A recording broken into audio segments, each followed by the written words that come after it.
Muy buenos días, Dios les bendiga en gran manera en esta hermosísima hora que Dios nos regala. Quiero bendecirles en el nombre de Jesús de Nazaret y darles la bienvenida a esta cápsula de poder y de fe donde Dios tiene una palabra de vida y de aliento. El día de hoy será a través del tema vacíos. Y la palabra de Dios que vamos a leer está en el capítulo 27 del Evangelio según San Mateo, a la altura del verso 3. Dice la palabra aquí en nombre de Cristo Jesús.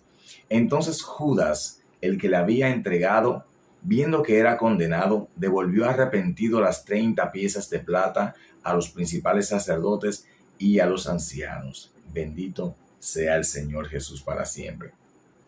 Miren, vemos esta palabra y yo sé que usted conoce automáticamente la historia. Vemos a Judas, el traicionero, aquel que había vendido a Jesús por 30 monedas de plata, que era el precio exacto que se pagaba por un esclavo en el mercado que existía en aquel tiempo conforme a la cultura de esos tiempos en los cuales Jesús estaba en la tierra.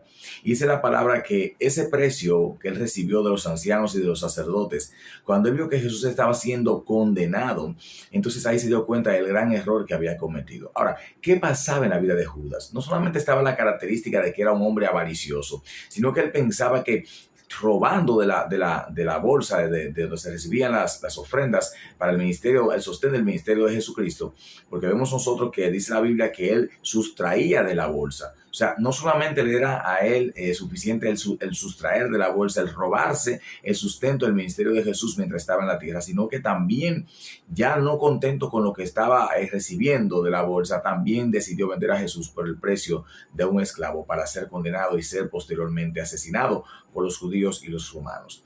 Y esto precisamente habla del vacío espiritual que existía en la vida de Judas.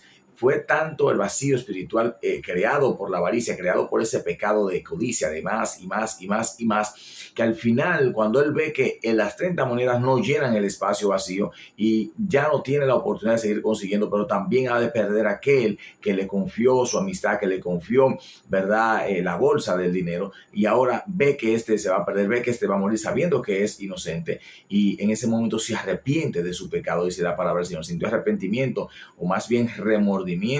Y sabemos que el final de Judas fue que se suicidó, se ahorcó, porque no soportó la carga del vacío espiritual que dejaba el haber sabido que entregó al maestro y que había perdido aquel que le llenaba, aquel que le sostenía, aquel que le alentaba, aquel que le dio la mano amiga.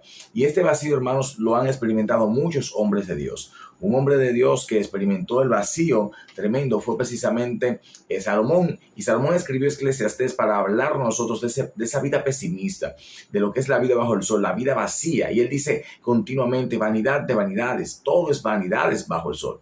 Y al final él dice, le di el placer a mis ojos, le di el placer a mi carne, hice todo lo que se me antojó, tuve riquezas incontables, ejércitos poderosos y numerosos, caballerizas, escudos de oro, un templo totalmente lleno de oro, gente me traía oro de donde quiera, y simplemente esto no llenó mi vacío. Y al final él termina diciendo en Eclesiastés capítulo 12, verso 13, dice, el fin de todo discurso oído es este: teme a Dios y guarda sus mandamientos, porque esto es el todo del hombre. Y es una realidad que muchos de nosotros hemos olvidado. Así como Judas no entendemos que el dinero no va a poder saciar nuestro vacío interior. Muchos de nosotros nos refugiamos en el alcohol, otros se refugian en la prostitución, otros en el libertinaje, y al final siguen vacíos, y no solamente vacíos, sino que siguen más vacíos, contaminados y condenados al fin. Y ese vacío espiritual se agudiza, se profundiza y se vuelve mucho más incómoda la existencia con eso, con ese vacío. Y es por ello que muchos deciden, como Judas, ahorcarse, otros deciden darse un tiro, porque el vacío espiritual, hermanos, solamente puede ser llenado por aquel que sale de tu vida por causa del pecado, que es la presencia del Señor. Jesús es quien llena el vacío de la humanidad, y lo descubrió claramente Salomón, que le dio placer a su vida en todo lo que se le antojó. Él dice al final del discurso, el todo del hombre es este: apartarse del mal y temer a Dios. Y es ahí donde está la llenura, la plenitud del ser humano. Recordando que la misma palabra dice, nosotros estamos completos en Él. Y ese vacío solamente puede llenarlo Jesucristo en tu vida. Y es lo que diariamente te ofrecemos a través de esta cápsula. Si te acerca a Jesús, ese vacío será llenado y vas a empezar a vivir, no a existir, sino a tener una vida plena y abundante en Él. Así que te bendigo en el nombre de Jesús de Nazaret. Espero que esta palabra continúe contigo el día completo en el nombre de Cristo. Amén.